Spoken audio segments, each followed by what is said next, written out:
Good morning. Today's webinar, Pricing Strategies to Maximize Profits, being presented by Maria Smith and sponsored by SCORE of Chester and Delaware County, is ready to begin. I'm Adam Schubert, a volunteer with SCORE, and I will be your moderator today. For those of you not familiar with SCORE, SCORE has been in existence for nearly 60 years as a resource partner of the Small Business Administration. Our goal is to help aspiring entrepreneurs and existing businesses to succeed by fostering vibrant small business communities through confidential mentoring and education programs. Our vision is that every person has the support necessary to thrive as a small business owner. In Chester and Delaware counties, we have about 100 volunteers ready to help you. And all of our programs, our mentoring and our education programs, are available at no cost to you. Rules of engagement for today's webinar. First of all, this presentation is being recorded and will be made available to you in a follow-up email along with the slides. Everybody's been placed on mute to avoid distractions. And we request that any questions you have will be to place them in the Q&A box, and we'll be responding to those at several points during today's webinar.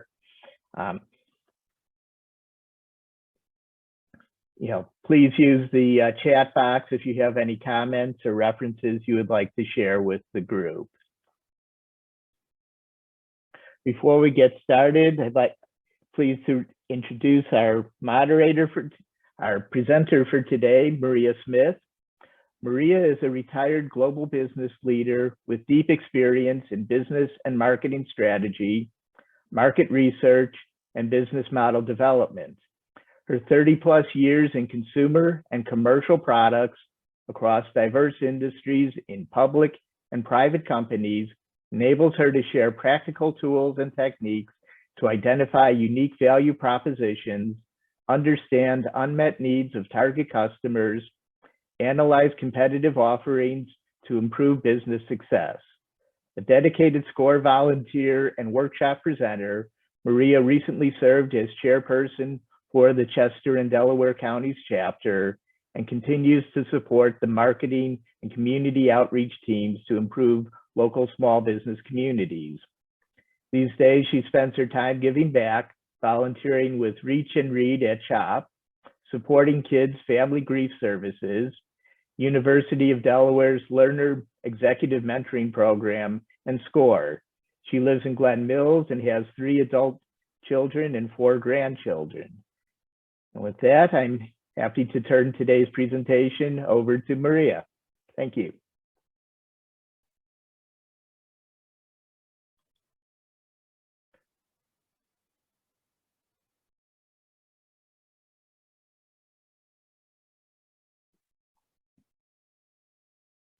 I'm unmuting. Let me say hello to everybody. Good morning. I'm Maria. Welcome. Thank you for joining us today. Before I joined SCORE, I enjoyed a long career, as you heard from Adam, working with all kinds of products and services. The pricing models and best practices that we will talk about today have been used across many businesses, small and large, new and established, to get a fair value and a positive market position. Let's get started. I am going to take my image down so we don't distract you, and we'll get into the content. Okay, let's, I thought this was on full screen. Sorry about that. Oh, there it goes. Okay. So our key topics today will focus on 3 steps in the pricing process. First, gathering important information you need to select your pricing strategy. Then, understanding various pricing options and terminology, gross profit, margin, markup, and other terms. Finally, breaking even and evaluating price in the marketplace. Strategy is about making important choices. informed choices. We will take breaks after each of these steps for your questions and comments. Also, in addition to the webinar, as you heard, you'll also receive a copy of today's presentation for your reference. While our guidance today is focused more on for-profit small business, there are many key insights that apply to the nonprofits as well.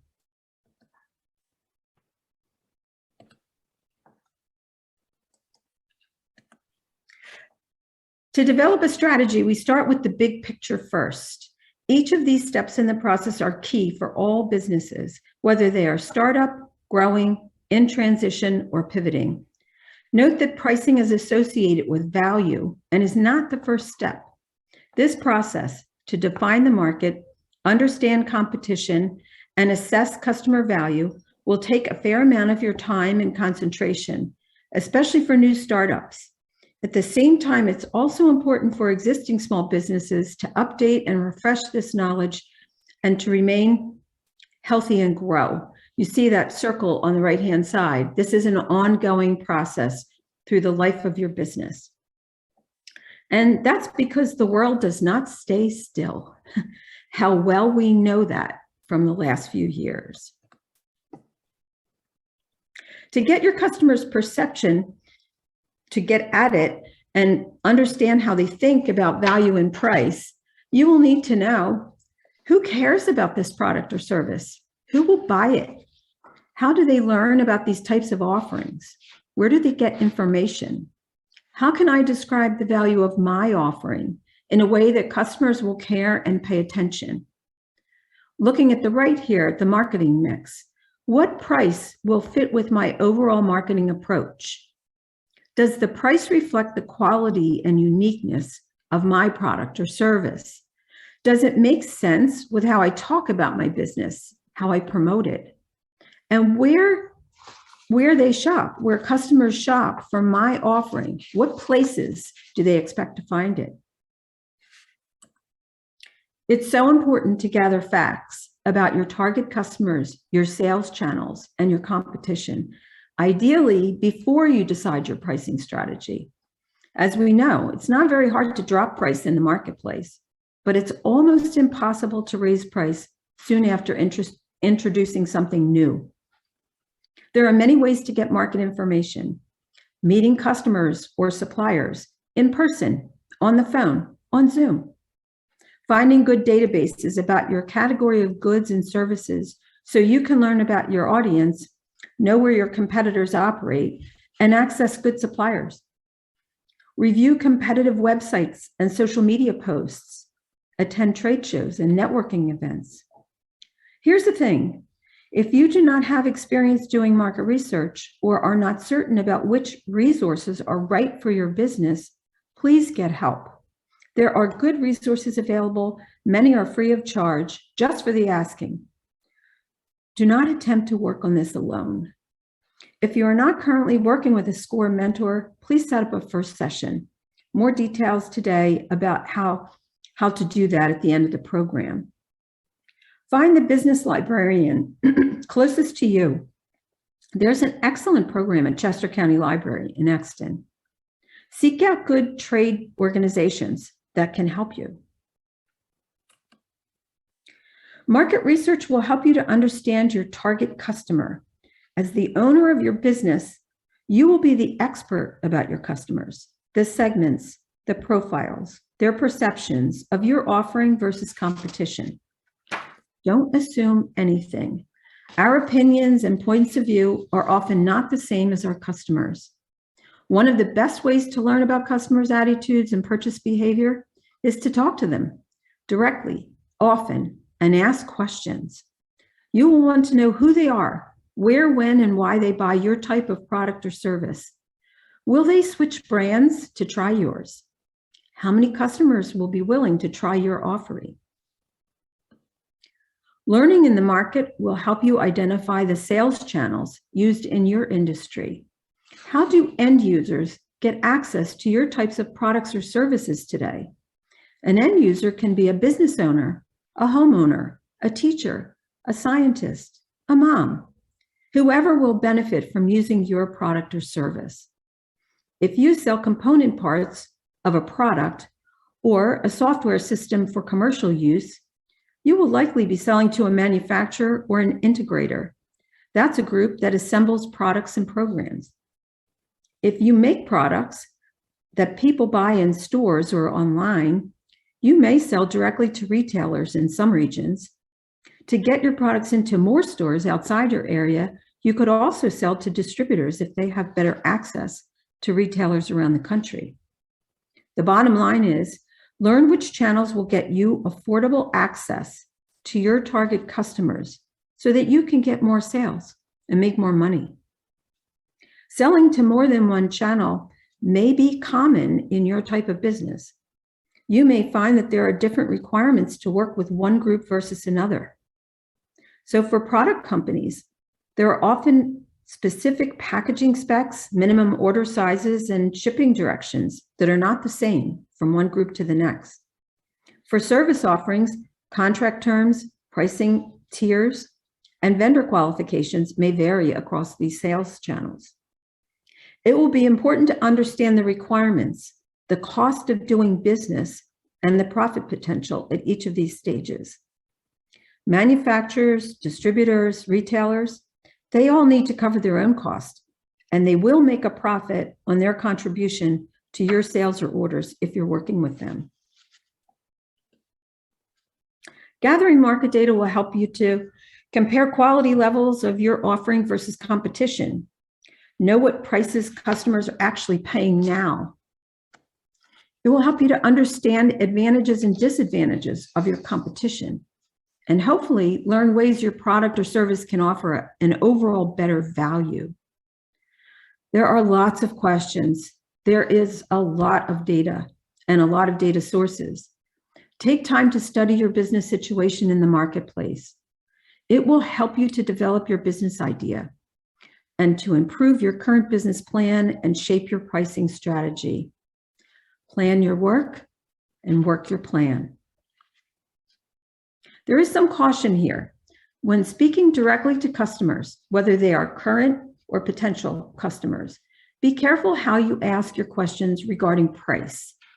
Avoid leading questions. If your business is new and your product is not well known, it's best to show a picture of the product or service in use. Show the packaging or the quantity if that applies, and provide a clear, simple statement explaining its benefits over the other alternatives. For example, does it save time? Does it cost less money to use? Is it safer? Or does it solve a complex problem? Ask your customers this question.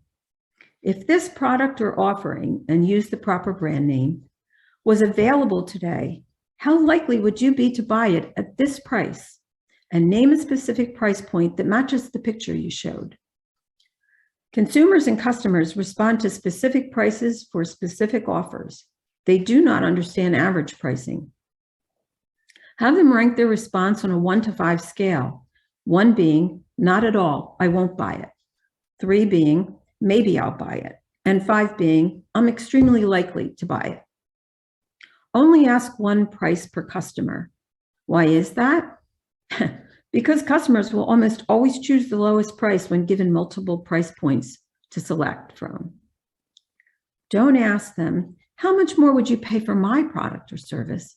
Again, the common response is, nothing more, or I'm not sure, which isn't going to help you. Talk to as many customers as is reasonable. If you are selling to distributors and there are 20 in your selling area, try to check in with all of them.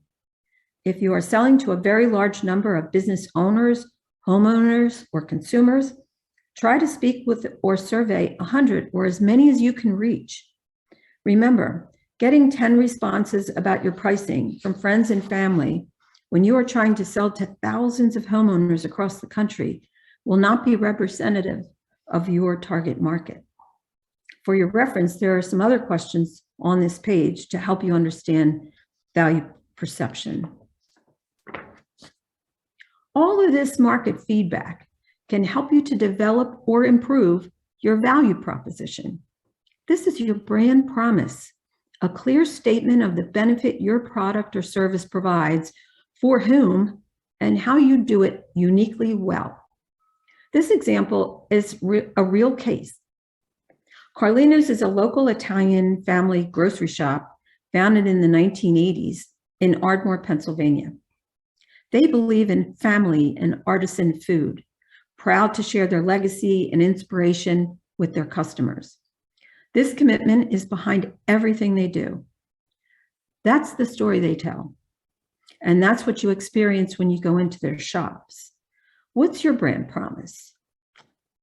Okay, if we have any questions, or we can pause for that. Hi, Maria. One question for you.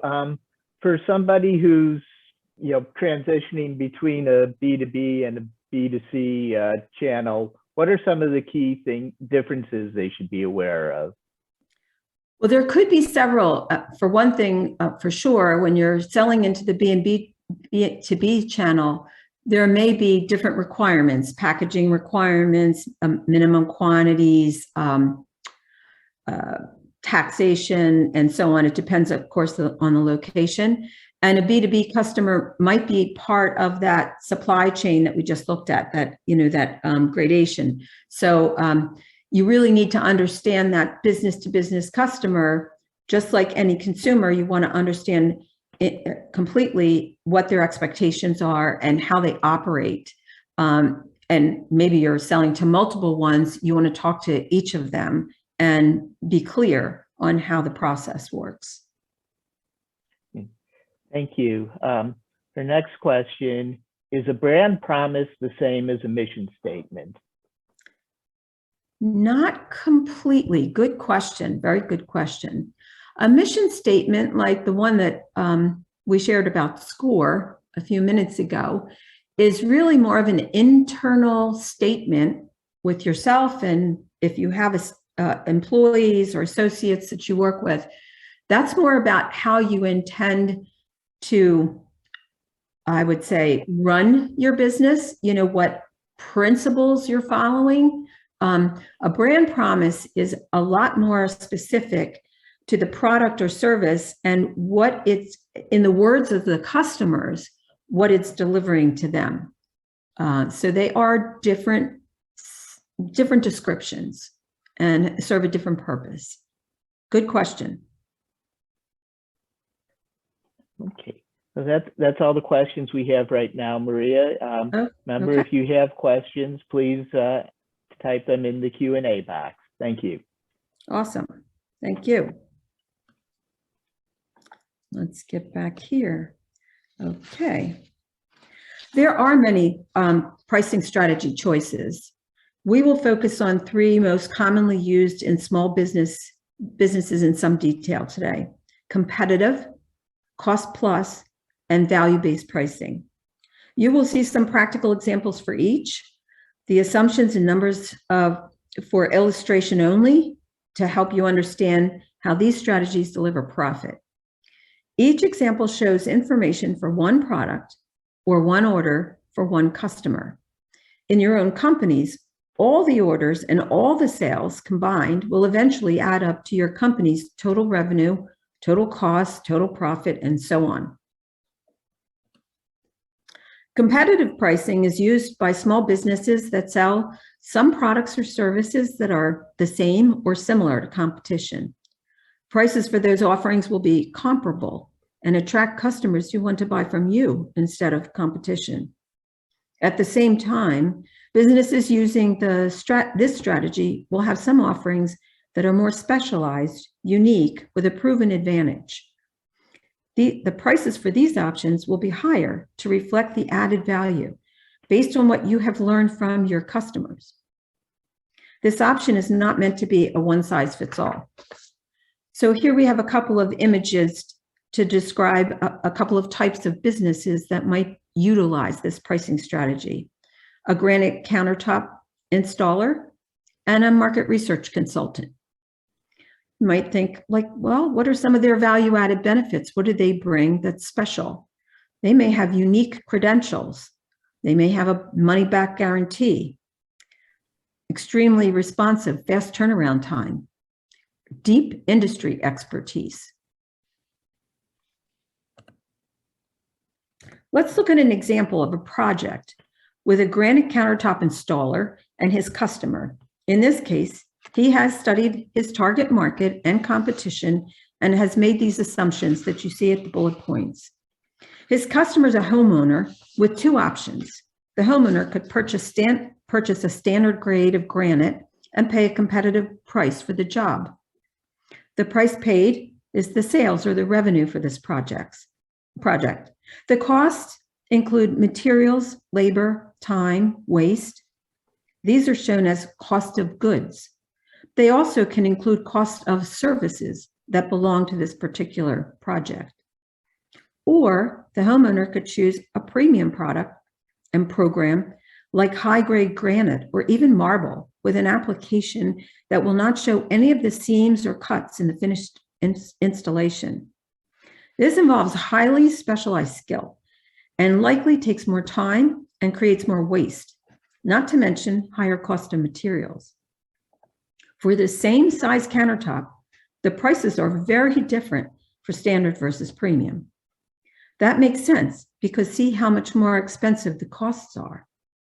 The business owner's costs include materials like cuts or waste of the product, the material, the labor cost per hour, project prep time, disposal of the old countertop. These are called variable costs because they differ based on each customer order. This business owner calculates his price to ensure that he can make a competitive gross margin for each type of project. In this case, 40% gross margin for standard and 60% for premium. That's what we call the gross profit margin. But keep in mind, there are other bills to pay in the business in addition to these variable costs, and we will view an example of that in just a few minutes. But for the competitive pricing strategy, let's keep in mind these thoughts. Customers want the best price for the best value. They vote with their dollars. We understand this. We're customers, we're consumers, we want the same thing. Let customers choose how much to pay. Offer good, better, and best choices or alternatives, options, if you can, to provide a wide range of choices for the customers you would like to attract to your business. Like the example of the granite countertop installer. That customer who picks the standard job has a very different profile than the customer who picks the premium one. Attract potential customers who appreciate the ability to buy from you and still be able to afford it. Avoid the fixed markup mistake, and we will talk a bit more about markups later. Be careful not to set all the prices purely on a markup of the cost. Always account for the value you are delivering and what the customer is willing to pay. This is where perception becomes important, and understanding that perception matters for you. Here's another approach, cost plus pricing. It's quite common. Our example here is a photographer who sells school photo packages. His sales channel is the local school districts, and the end users are the parents or the caregivers of the students. Cost plus pricing guarantees a steady profit margin with every sale, covering direct labor, time, materials for a product or a service. The term commodity here means same as competition. In other words, the quality, the service, and the outcome of the offering is not better or worse than what you get from the competition. Based on the photographer's market research, he's confident to collect a 30% profit margin and charge $100 for a standard school photo package. Let's assume he's been working with several school districts and has some years of experience under his belt. That said, this is a somewhat dangerous place for small business owners. Larger companies with big volume and strong purchasing power can drive pricing down in these categories. Remember, you do have more expenses than just labor and materials. Gross profit must cover all your other expenses. These expenses are called fixed because they have to be paid whether you have a lot of sales, a lot of orders, or none. In this example, you see additional costs for the business like rent, utilities, camera equipment, accounting fees. These have been estimated at the single order level to demonstrate the importance of covering the total costs, including taxes, with every sale. Using this assumption, the additional fixed costs here add up to $15 for every order. That means the photographer will have a final net profit of $15 or a 15% net income margin. This is the money he can put in the bank or invest in his business on an order-by-order basis. So with a $100 photo package sale, basically he makes 15 cents on every dollar of revenue. If this is the only program he provides in his business, he's going to have to sell a lot of packages to make money for himself and do what he can to keep competition out. Let's look at another scenario with this photographer. What if the photographer takes a price increase? To keep things simple, his costs don't change. Nothing's changed with his cost. He's taking a price increase to get some more money. You will see that just a 5% price increase, with just 5%, the photographer can gain $5 of profit or an extra 17% for every sale. Even a small increase in price makes a nice difference. The focus here is the gain on profit dollars. You might say, well, people talk about margins. Yeah, we like high margins. High margins are good, but not so much if the photographer loses too many sales when his price goes up. He can actually afford to lose some sales and still be more profitable here. The key measure to watch is gross profit dollars. Dollars are what you put in the bank. So let's look at the discounting example. What happens if the photographer discounts? In this example, there's a 20% drop in price. Let's say it's for a sale, a promotion, or an end of season program. He's doing this to drum up more business. There are no changes to his cost, to keep things simple again. But why, you might say, why aren't we looking at a 5% decrease, sort of like the other example? Because as consumers and business owners ourselves, we generally are not interested in discounts that small, unless you're talking about high dollar purchases like a car or a home. Observe, though, the negative impact here. What does a 20% discount do? It results in a 67% loss in gross profit, from $30 of profit to $10. These are situations when price change. There are situations when price changes up or down are warranted, and we'll look at some of those shortly. Let's just take a minute here to understand what we mean by markup.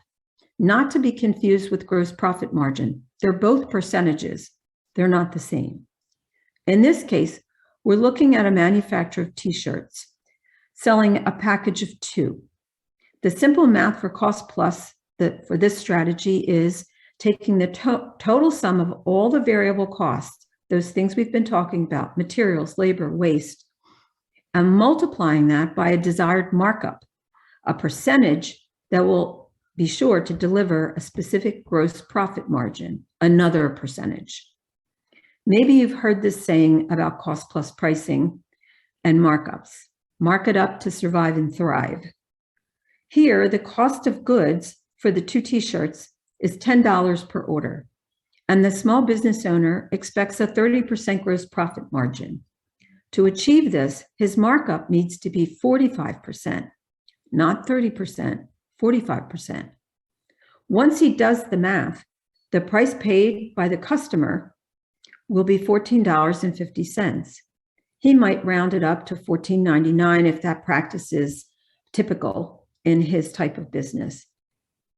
If he's selling directly, like online, to consumers who want those t-shirts, this price will add shipping cost as part of the checkout. If he's selling to a retailer, This will be his price to the store owner, who will mark it up again to make money for his own business. So getting back to that question that we had during the Q&A, these are some of the questions for how different is it to sell business to business versus business to consumer. We're assuming he studied his competitors and market prices to know that this is actually reasonable in this particular example. But competing for low or lowest price is a very stressful place to live, especially for small businesses. While the merchandise or the services may be just as good, oftentimes your cost as a small business owner may not be as competitive. Again, large companies can leverage their low-cost position and still make money using markups, squeezing out the small players. In your research, be sure to get good references on this topic. Markups and pricing strategies will vary across different channels, the sales channels, and different categories of products and services, and different industries. This is why you see different prices. For example, if you were to buy the same barbecue or the same lawnmower at a Home Depot compared to an Ace Hardware compared to a Costco. So for cost plus pricing, here are a few tips for us to keep in mind.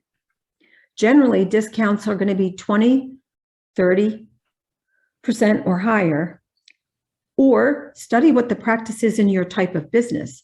There may be a different percentage that's used.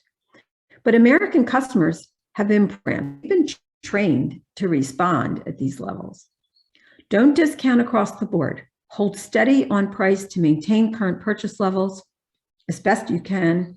Use special pricing tactics for a reason. If you're going to discount, maybe you do that for short shelf life products, discontinuations, slow seasons. Avoid a same as positioning. Be clear about your uniqueness and value versus the competitive options.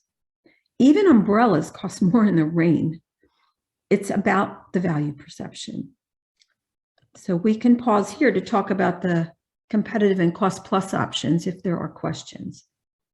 Okay, Maria, first question. Would you recommend the sliding scale to offer services to people squeezed in these times?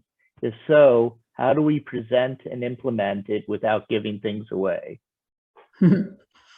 Great question. And it is tough times, isn't it? So I'm not exactly sure what is meant by sliding scale here. I'm guessing that might be related to volume. If you buy more, you pay less per piece or less per unit. That's a pretty common practice, more, value for the money, so to speak. It's a good practice in many industries and many product lines. You have to see that it actually helps you to make money. I think that's the math that has to be done. You want to make sure you can afford to do it and that the price points you're choosing will work and that actually that your customers will buy based on those levels. Okay, next question. What is markup and how is it effective? So I'll go back a couple slides here if I can. Here we go. So the markup is a percentage. I don't know if you can see my cursor here, but if you start, the way this works is you start with the cost of goods. That's the starting point. So in this case, this owner has confirmed that his total cost of goods are $10. He marks it up 45%, that's $4.50. That creates a recommended price of $14.50. That's how it works.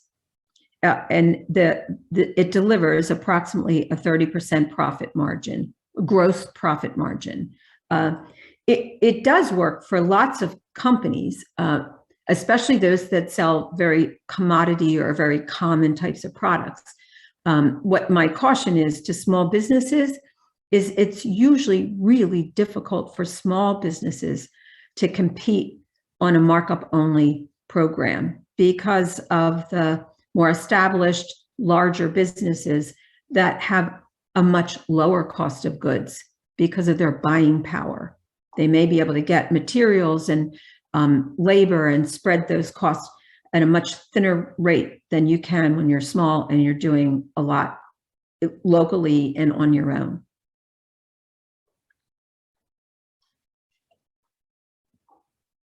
I hope that was helpful. Okay, we have another question here.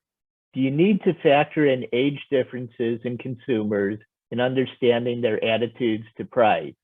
i.e., does the millennial think differently about price than a boomer? It depends. It depends on what category you're in. So, for example, I'm definitely a boomer. We probably think very differently about technical products and technology. I'll speak for myself, than my 30 and 40-year-old kids do.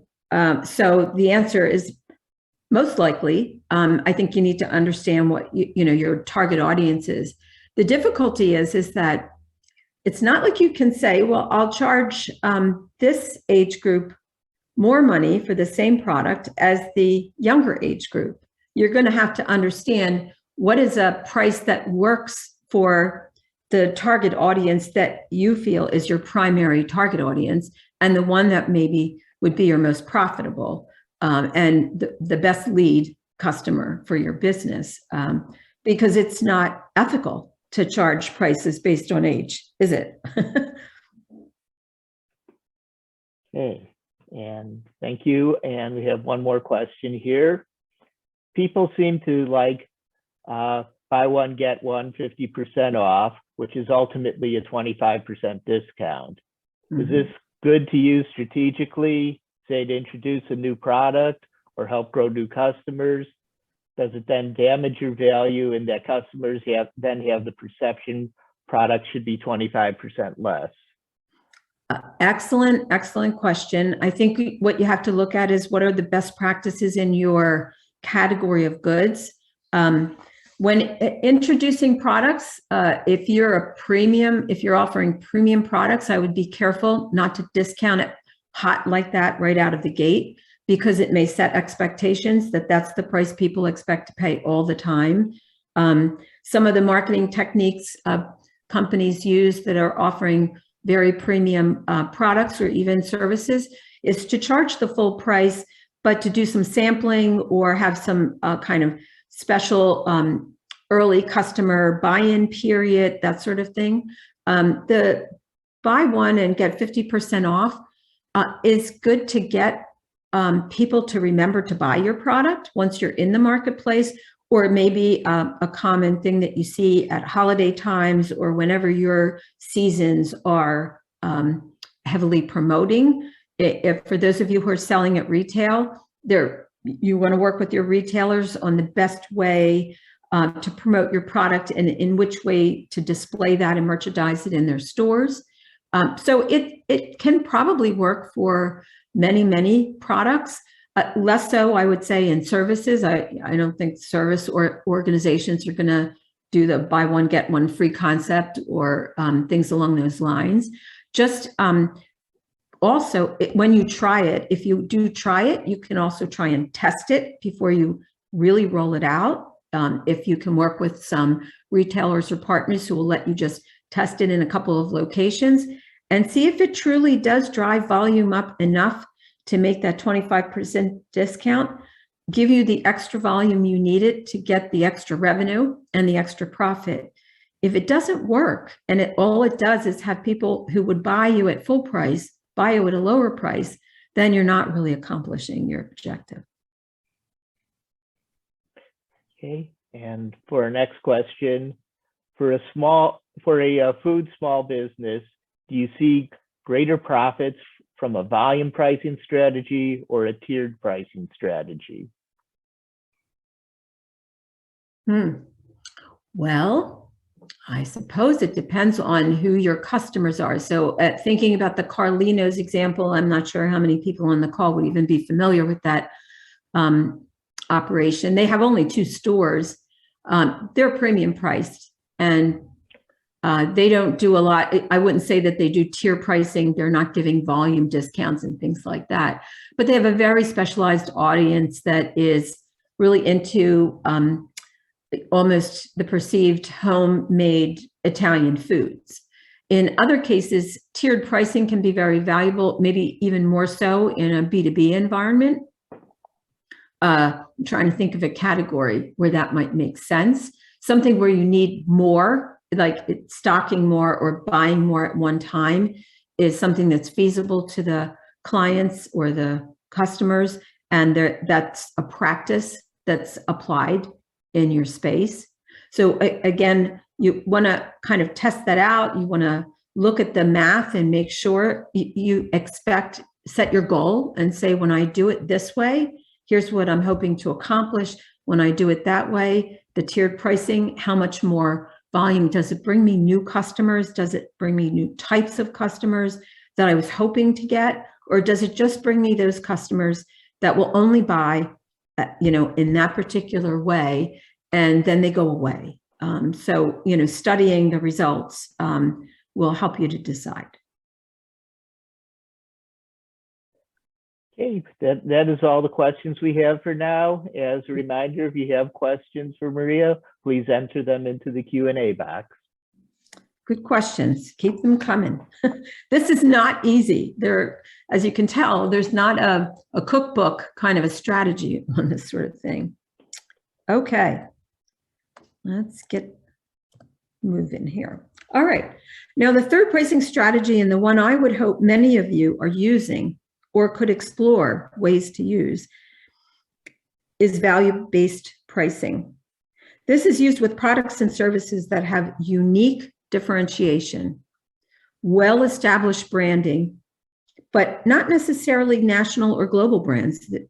Local brands and small business brands can absolutely qualify for this. They are often patent protected, or at least extremely difficult to copy.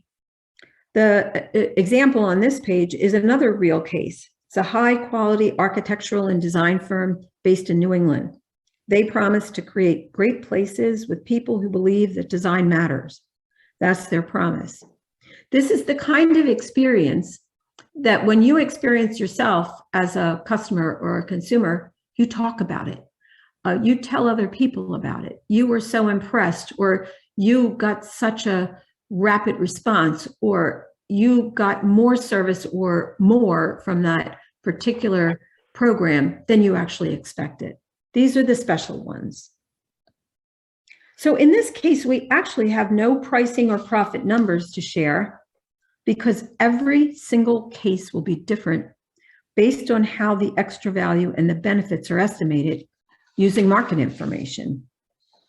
Business owners that use value pricing study their offerings very, very carefully and prove how much more the benefits of their product or their offering is worth versus the existing offerings. So added benefits can be tangible things that you could measure, like the examples in the performance box here on the left, such as long life or durability. Or they can be intangible, things that are harder to measure or see or touch or feel, like those things in the relationship circle, such as trusted or customer service, but still very important. Here's a quick example that demonstrates a performance at a premium price. It's just an illustration. The numbers aren't real. Let's say that the best available high-tech filters used in HVAC systems for schools, hospitals, and commercial buildings is priced at $600 a filter, and the lifetime is quoted at 6 months. Assume that these businesses who use this filter, this type of filter, buy thousands every year for their facilities. But a new product comes along. A new product is introduced on the market from somebody else, from a small business owner, with several important advantages. First of all, of course, it fits all of the existing HVAC systems, so it's an easy switch. It guarantees 2 times the life, or 12 months, with an automatic reorder program. This results in less inventory and lower labor costs for replacement. So the business owner who introduced this new product will monetize that value. He's going to turn that into dollars of value based on his test market results. For the sake of this example, when he does that, the new filter price might be as much as $1,000 a filter, not $600. But even at the higher price, the customers have an overall lower cost of operations, lower cost of use using this premium filter. And so they switch. Or there's a different case. This one's a little bit more relationship-based. The trustworthy plumber who responds immediately and takes care of emergencies. The customer is desperate to fix a problem, and this local plumber is reliable every single time, and his service commands a higher price. When it comes to monetizing your value, here's a few tips to consider. Value-based pricing is the ultimate goal for small businesses. Entrepreneurs, for years and years and years, have been creating amazing solutions, local, domestic, international. That's where some of the most creativity has entered the marketplace. Demonstrate the customer's cost savings. Demonstrate the customer's ability to get best performance. Prove the value. Consider before and after test results for products or service performance. Analyze the lifetime benefits or the cost of ownership for your offering versus the best alternative competition. As consumers, we can actually take a look at the mobile phone industry to recognize how much we pay for the latest technology. These aren't just phones anymore, but there are calendars, our cameras, our photo albums. There are instant access to news, dictionaries, and more. All that value matters to us, and the prices we pay reflect it. Capture customer testimonials. Buyers care more about what other buyers think and say than what we tell them when it comes to new products or services. Work with loyal customers to prove value and hopefully identify new problems to solve for them. Here are just a few examples of small businesses that use or can use value-based pricing, in addition to the plumbing experience or example. Patented tread technology that keeps public spaces safe for longer than any other competitor. Personal chefs with customized menus and party plans they can deliver in your home. A dental billing service that saves the staff from chasing after the money so they can focus on patient care. The result? More of the money actually gets collected, increasing the revenues for the dentist at a very affordable cost. No matter what pricing strategy you use for your small business, it is critical to drive your costs down to be competitive, to offer affordable prices, and to capture as much of the profit as you deserve, not just when you're getting started in business, but all the time. Here are a few ideas to consider. Keep looking for how much you can cut non-value added expenses. Premium costs are only wise when the customer cares and will pay a premium price for those. Keep track of how much inventory you carry and how many projects you can actually handle, actually deliver. Customers and consumers are not very worried about how expensive your packaging or marketing investments are, or if your company vehicle needs to be repaired. You need these things, but focus on what works at the lowest possible cost. Examine other business models. Sell into the stage of the supply chain, the one that we looked at, manufacturers, retailers, and so on, where you are the expert. Consider partnerships and alliances if they can help you to do your work better. Exploit e-commerce where you can. Sometimes you can reach many more customers by working with a distributor or a manufacturer's rep, or partnering with a complementary service provider. More sales for you at an overall lower cost than if you tried to do it all on your own. Streamline the supply chain or the project flows.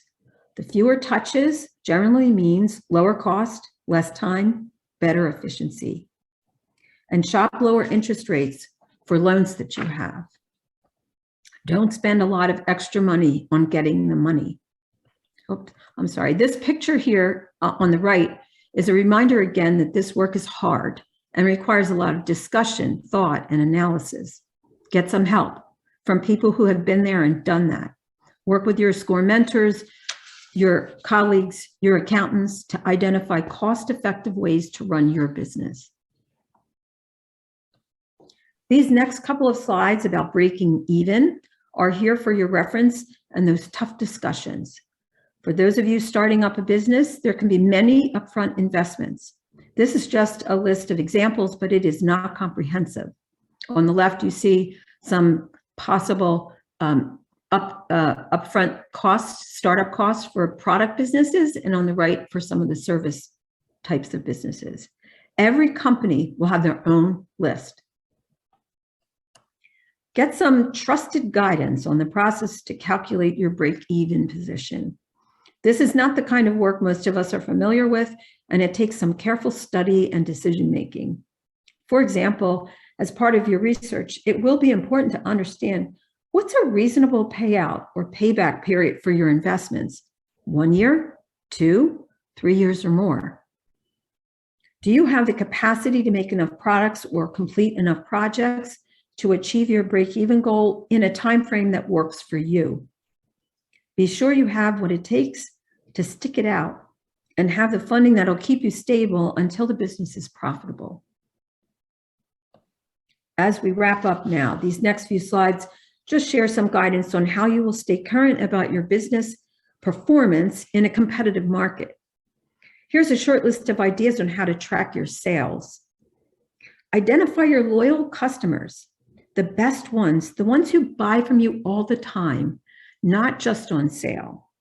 And those that you might actually walk away from because they're slow paying or they only buy on a discount and never come back again, driving your profits down. Tracking your supply and demand and how many leads in your business turn into actual sales can signal smart pricing changes up or down. So we talked about this earlier about when do you adjust price or why would you adjust price? There are times when a price increase is justified because key raw material cost increases. This could be due to the price increase for gas, like we're seeing right now. Never worse, right? Or packaging, in incremental packaging costs, or increases in critical ingredients for your product companies, whether that's food or other materials that you need to make your products. Or for the service organizations, maybe increases in software or technology systems. Those are just a couple of examples. There are opportunities to get some extra pricing when you offer limited edition products or programs because of the strong demand. They are special, one time only, and drive a call to action. On the other hand, discounting out of season products or discontinued goods or programs that you have that you're going to stop doing makes good business sense for most of the time. Again, this is not an exhaustive list. Monitor how this works in your type of business. And finally, paying attention to the laws about pricing is very important. The overall advice here is fairly clear. Never, never, never discuss pricing strategies or plans with people outside your business. Not competitors, not suppliers, contractors, trade partners. Pretty much not anyone. This is confidential. Speak to a lawyer about the questions that you have. A few closing thoughts before we go to the final Q&A. Remember, you're the expert in your business. Understand your customers and their willingness to pay. Be sure that the cost, the customer's needs, and the competition that you're up against all factor in to your decisions about price. Keep learning. We live in a fast-paced, rapidly changing world. And ask for help. Rely on those people you trust who have experience in what it takes to start up and run a business of your own. Thank you for joining us today, and congratulations on your program. We can go to the Q&A now. Okay, Maria's got a few questions here for you. First, I had always heard you should mark up your products 4 times the cost of goods. Well, I think that's a myth based on my experience. That may work in certain industries and may be a disaster in others. So I think you really have to understand what is the practice in the type of market, type of business category that you're working in, and also the region that you're working in. You know, we know that the cost of products and services in New York City are not going to look and feel the same oftentimes as they do in Alabama. Because of the cost of living and the cost of labor and all the things that go into those calculations of pricing. Okay, thank you. Our next question is, for seasonal goods, how do you price high season versus low season? Again, I think anything you can do to study your market to understand what the expected practice is a starting point. There are products that in the high season, say they're holiday-oriented products, that can get away with not promoting much at all because it's the season, and it's so there's so much desire and supply and demand types of challenges. There are other categories where even the biggest volume programs will be expected to promote. So it really does depend on your category of goods, on your target market, and what the practices are with your key customers and end users. Okay, yeah, similar question, but perhaps a bit more specialized. Any tips on modifying a product business pricing strategy during off-peak seasons? I am a food business and have to account for seasonality with many of my products. Right. I can use an example personally. I did work in the ice cream industry some years ago. Clearly, the business for ice cream, no surprise, the big business for ice cream, at least in the United States, is between the seasons of around Memorial Day through Labor Day, so to speak, especially in the Northeast or the northern states because of our winter seasons. So those types of companies actually study weather patterns. They even the small businesses will they know that when the temperature hits 85, that's kind of peak ice cream selling season. And you'll find that they don't really run any particular specials in an ice cream shop necessarily, or in a food cart business or down at the beach. However, in the supermarkets, you will see some really nice discounting and specials through that period because it's the heavy season. It's when people are going to stock up on it. And you might say, well, what do they do in the wintertime? Most of those small businesses will be, if they're smart, are working with distributors to get access to schools, hospitals, and what we call commercial businesses that always have that on the menu somehow. They won't sell as much quantity. They probably won't be promoting much very often. So that's just one example of one type of food business. But again, looking at whatever your food category is and which channels you're working with, you're going to want to follow suit on following as many of those best practices that really work for you, that really deliver the volume and the profit that you're trying to get to. And those scenarios are great scenarios to work with a SCORE mentor on. We have these financial templates, and you can set up, what if I do this? What if I do that? What if the result is A? What if the result is B? And look at how it affects your financials. So I highly recommend that if you can work with a mentor. Okay, and next question. As a small scratch bakery, all raw ingredients have gone up and we can no longer afford to absorb the cost. Is it a good practice to bring attention to it so our customers understand why we're increasing prices, or do you just raise the price?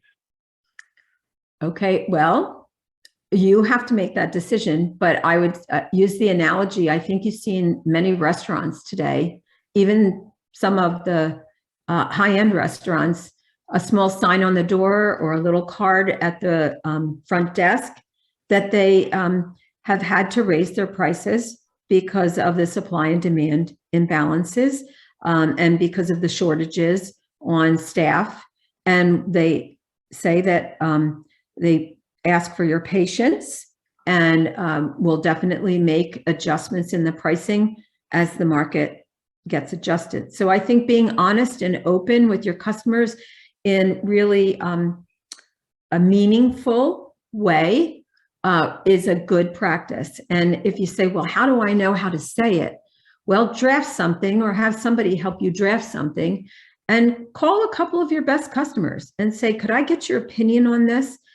We've had to raise the prices and I really would like you to give me feedback on this message. Does this work? And what would make it work for you? So get some feedback. And then I think it's a good practice most of the time.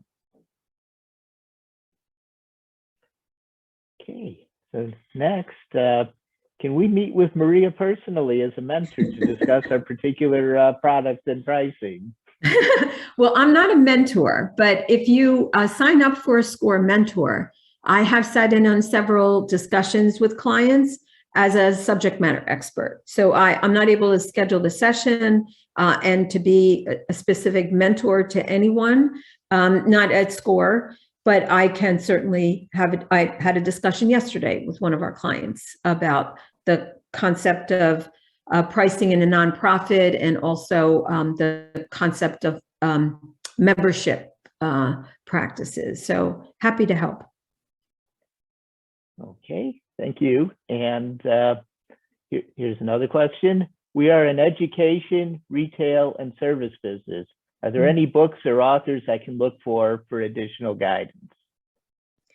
Who can really help with that is the Exton Library.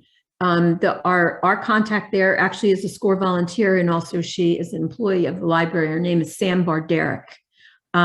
So call the Exton Library, ask for the business librarian, you'll get Sam, and she will absolutely be able to give you some resources on those topics.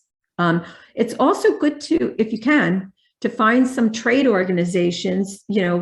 I'm sure with education, there are trade organizations and they can be very knowledgeable. There's lots of good references they have, and even some of their members sometimes will be happy to speak with you about your questions. So I recommend that. Okay, well, I think that comes to the end of our questions for the day. Would like to have a couple slides to close out, particularly on how you can request a mentoring session, and we have a poll for you. I will launch here, and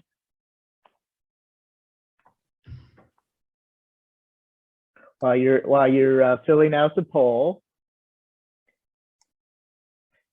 for those, as Maria mentioned, mentoring is a very valuable way for you to get additional help in your pricing questions. If you're interested in mentoring, you can go to our website at the link provided here, or call our office, and we'd be very happy to line you up with a mentor, and then you can reach out to them and schedule a time and place to meet. We're all available to meet virtually, which is our primary mode at this point. And with that, our office location and phone number, if you have any additional questions. Also, our website provides a number of resources, including videos on various topics, templates, and other useful information for you. So that, I'd like to thank you all for your attendance today, and you will be receiving a copy of the slides and a recording of today's webinar, and you'll be on our mailing list for future webinars that we offer regularly on a variety of topics. So thank you again.